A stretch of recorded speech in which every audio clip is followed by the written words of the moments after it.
The cross-traffic monitor makes it easier to back out of a parking spot when side-to-side vision is limited. Sensors located near the rear corners of the vehicle can detect vehicles approaching within about 82 feet from each side of the vehicle.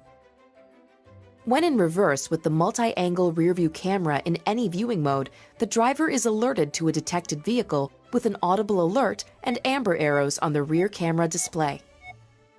The cross-traffic monitor is on by default. It can be turned off by selecting settings from the display audio home screen, then camera. Touch cross-traffic monitor, then select Off.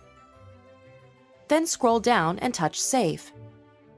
Although this feature is very convenient, it remains the driver's responsibility to watch for approaching cars by looking to the side and rear of the vehicle to make sure it's safe to proceed.